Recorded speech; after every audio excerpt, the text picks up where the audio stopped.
Hey, what's going on YouTube? I'm making a real short video today. Just installing a couple things. I've got a fire extinguisher. One of my friend's vehicles caught on fire recently, and I've been paranoid ever since. So I'm just going to put this in my car, not that I take it to the track or anything like that. Eventually I have plans to do so, but nonetheless it helps to have a fire extinguisher in your car. You can save your own vehicle if it catches fire, or possibly help somebody else out whose vehicle catches fire. And I also will be installing a turbo blanket. I've had this sitting around my garage for a little bit, and so I'm going to install that. This won't take very long, but nonetheless I'll show you how to do it anyways. Okay, so here is the fire extinguisher again. This will be the first part. A lot of people, I've seen people install them here. I attempted to get mine to fit there, like that, but it doesn't quite clear the bar there, so it wouldn't work out. And I don't really quite like how it looks there. You know, obviously it would be screwed in, but you know what I mean. It just kind of like reduces some of the leg room that any of the passengers would have. Again, like I said, my car is not like a race car. You know, I do carry people around in it a good bit, and I use it as my daily driver for work. I drive a lot for work as well. So, what I thought the best place to put it, I've looked as well for some, like requirements or like regulations as to where the fire extinguisher has to be put. All I've really seen so far is that it has to be inside of the cabin. And you know, if anybody has a link to somewhere where it says something different, by all means, please post that in the comments. I appreciate your help. But anyways, this is where I'll be putting it, right here, right about there. That way it's not, you know, in the way of anybody that I have sit here. And same thing, if it's behind the driver's seat, I don't think that would be a very good location.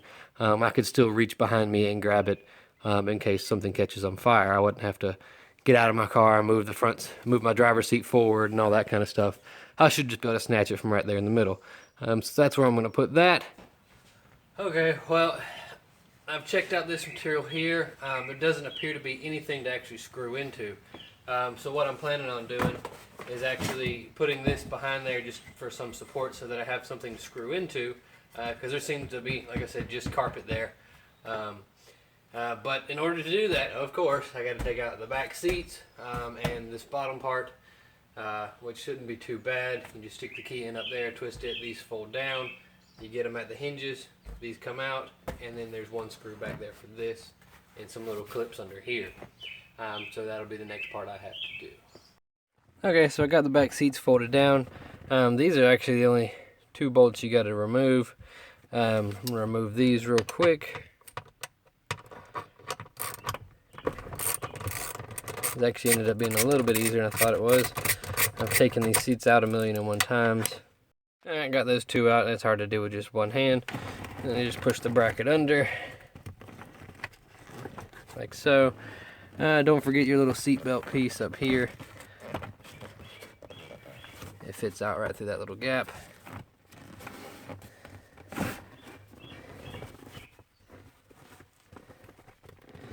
Then, if I remember correctly, one of these you have to pull to the side. Okay, and you just lift this one up and pull it towards the other side of the car. Again, difficult to do with one hand, and voila, the seat is out. This other one, you will have to remove that bolt. Alright, the bolt's out. Same deal, I believe, is you just pull it to the left and it pops right out. And then it slides off. That's where the other little piece goes. Next part is this one right here, just a little bolt in the back, of course 10mm, just like the rest of them.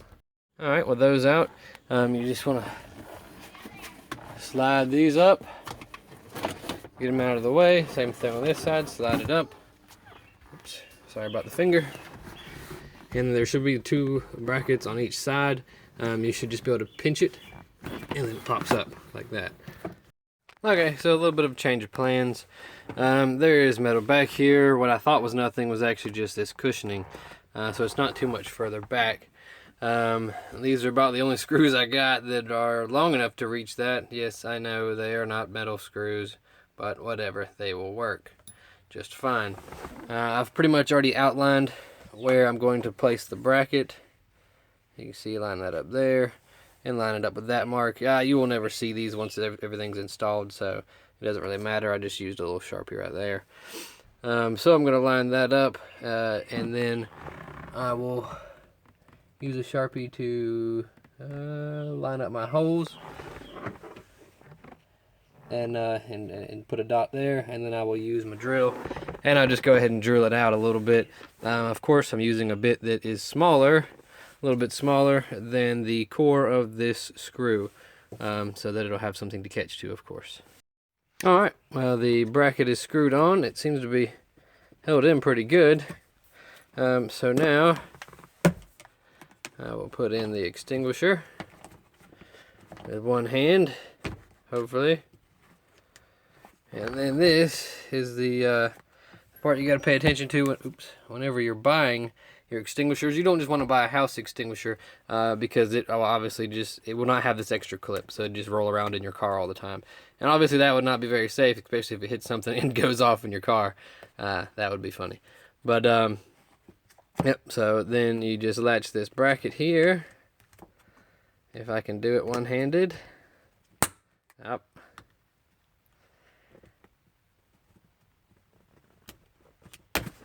There we go.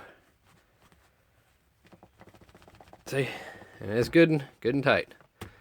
And then we'll just reassemble everything from there. Alright, so as you're reassembling, make sure as you put in the bottom part of the back seat, you pull these through first. That way you don't forget them and have to take all your crap apart to get back to it. And then you want to just line the hooks up with the little holders in the front and push them in. See, I haven't done this side yet. You should just be able to push it on down and it should snap into place like so. There we go. Next part will be lining this up and then putting that bolt back in there. Alright, so the next part will be installing the driver's side of the back part. There we go. I just stored them in the trunk for easy access. And let's see if I can get, there we go.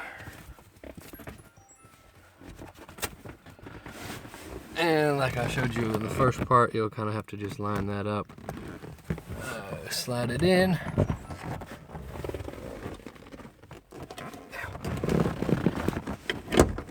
There we go, and you got that side in. And then this bracket should go right on there like that, and you stick the bolt in through there. Okay, so of course, obviously next in line would be the passenger side of the back part of the back seat. One mistake I've made many times was forgetting to go ahead and get the seat belt through the crack, because once you bolt that other piece in, it's just not happening without taking it back off. So you just go ahead and wrap it around the other headrest so that you're good to go. And then I'm just gonna, again, slide it that way first and then curve the bracket over and bolt it back in. Alright, and last but not least, just make sure you slide that in, shove everything back together. Alright, done. I think it turned out alright. Okay, so the next part of this video, I'll be installing the heat wrap, or heat shield, heat blanket, whatever, on the actual turbo, the exhaust manifold side. It's got a bunch of fiberglass. It's got a lot of fiberglass in it. So yeah, you want to wear gloves for sure. The better ones that I've seen on the internet, there's 1,000 of them out there you can buy. The better ones I've seen have this stainless steel mesh on the inside to keep some of the crap from flying everywhere and getting all over the place. But nonetheless, like I said, you will definitely still want some rubber gloves on. So basically, that will just fit over the manifold like this. This side, of course, being where it actually bolts to the to your turbo manifold, and then you will just secure it with using some wire. This I just got from the local hardware store. It is basically sealant hanging wire. You know, it's really flexible. It's not like stainless steel wire. You don't want that because it's not very flexible. This stuff you can twist, and it will hold its position if I twisted it good enough. There we go, like that. So that's basically how it holds itself on there. So I will be installing that now. A little bit of the pain in the butt because of the oil feed line, but I mean it's very bendy. You can bend it all over the place however you want to. And of course, my engine is currently very hot. Ah, shit. Alright, well that was a pain in the butt. I didn't really include any more in that video just because there really wasn't much to see. I couldn't really get any good angles on it, and I really couldn't see what I was doing most of the time anyways. I just kind of had to feel around. It's pretty tight spacing in there. But anyway, so I wrapped it around the back side, looped that around, and wrapped it around the front, bent it, cut it off with some wire snips. That's about it. It's mounted on there, I guess you could say. One thing to be careful with is you want to make sure that you don't have any oil leaks or anything, because that fiberglass that is packed in there is flammable. It is heat resistant, but it is not flammable. That's apparently two different things. So like I said, it'll insulate your turbo. It'll make it warm up faster. It'll keep the heat in there, keep the underhood temperatures down. But like I said, it is flammable. So if you have an oil leak, oil gets on it, the oil gets hot, it combusts, or it catches on fire. Then the fiberglass would then catch on fire and you'd have a big problem. So yeah, make sure you got no leaks before you go and put the blanket on. Alright, well that's it. Thanks for watching the video. If you like it, please make sure to take a second and just give it a thumbs up. If you want more, please make sure you subscribe. Thank you.